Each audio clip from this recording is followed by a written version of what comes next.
Thanasi, obviously a different feeling last year, so tell us about how you're feeling. Massive crowd, and you've done it in front of the home fans. Yeah, does this go up? No, forget it. There's no better feeling for sure. Lost a tight third set. Yeah, in a breaker, crowd lifted me up. They were incredible the whole match. As it started to get a little cooler, it got packed. They were incredible, and I thought my composure was great. Definitely, I know the other match last year was 5 hours 45, and this one was over 4, but definitely a little less sore and a little more pep in my step after a win, that's for sure.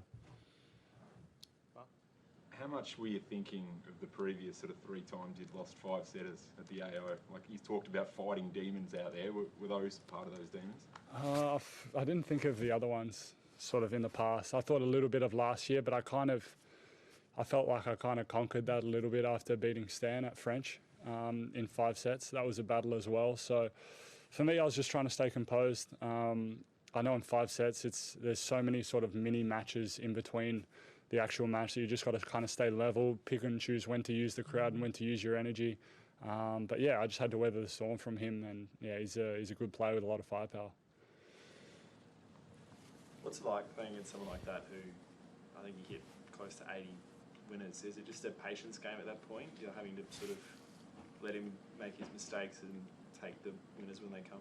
Yeah, it's tricky because usually I'm the one kind of dictating and hitting more winners, hopefully, than my opponent. But sometimes he was kind of taking it to me, and maybe I got a little bit passive, and that's when he started dictating a little bit in the second set. But he started flushing winners out of nowhere. So my serve helped me a lot. Every big point, I started landing serves, and it was just a battle. You know, there's not much in these matches, as I've been on the receiving end a few times. But he showed why he's a 30-something in the world player. He's very good.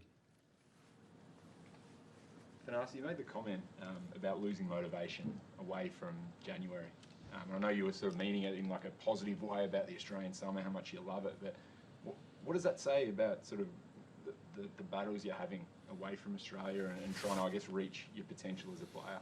Yeah, it's just tough. I find it, to be honest, very difficult to kind of bring my intensity and level sort of week in, week out. As the year gets longer and longer, there's barely any off-season in this sport. I know might look in the headlines that I'm like a bit of a brat complaining about something that we get paid well to do, but it is, I'm very jealous of the sports that kind of can play sort of eight months and then have some time off and regroup. It feels like with tennis you're always kind of looking over your shoulder as to what's next. There's no time to really decompress. I know you can pick and choose your tournaments, but if you do that too much and you just take too much time off, guys are going to lap you. So it's a tricky sport, and that's something that I'm always trying to get better at. Obviously, Brisbane and Adelaide didn't go according to plan. Was there a change in mindset after Adelaide before in that week leading up to the Open? More so after Brisbane. After Brisbane, I honestly didn't feel like I tried my best. I didn't bring my most energy and intensity. And then sort of before Adelaide, I kind of started knuckling down a lot, and then I gave it everything in that match. Didn't quite go the way I wanted, but there were some positive signs, and then just back to training here and getting after it. So the start wasn't the ideal for me, but that's why you keep working to come on top with matches like that. And I'm not saying I deserved it more than him, but I felt like I deserved that match for sure. So figuring out that motivation side of things, we go back to that topic again, is that the key to you breaking into the top 50, top 30, whatever it is, like taking that next step? Like, you've been 65 in the world. I think it's a big part. How do you do it? For sure. I think it's probably my biggest part. Of course, there's things in my game that can get better, but I think the just constant applying myself day in, day out, week in, week out, all year is probably the thing that I struggle with the most, and that's what these top guys do so well, and that's why they're ranked where they are. How do you change that then? No idea. I'm 27 now, and I wish I would have figured it out by now. But just keep working. It comes a lot from myself, but from my team as well. We have some conversations and some things that we try and get better at. It's just it's a day-to-day process of trying to do the right things and getting after it. Dimitrov next. He's in incredible form. Obviously, won in Brisbane. I don't think you've played each other before. Yeah. can we get your take on the next round? Yeah, we played doubles, I think, in Brisbane, maybe 2014, I think. Yeah, good guy playing incredible tennis. He's in close to the form of his career, I think. He's always in great shape and a great mover. But yeah, I back myself. I've played guys like him before. One-handed backhand, I'm going to try and be aggressive and just kind of take it to him and kind of hopefully make him feel uncomfortable out there. But yeah, it's going to be a very tough match, and I'm going to bring my best. Coming off a 5-set match, what will be the recovery process before? So I was a bit late here. I was in the ice, so apologies. But yeah, ice bath, massage, hopefully sleep well.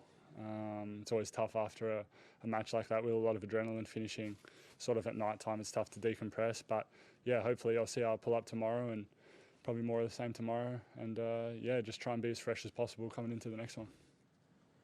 How do you plan to use the crowd while you're here? Like 2 years ago, I know the Kyrgios and Kokkinakis doubles, you definitely used the crowd you hyped up the crowd as much as they hyped up you.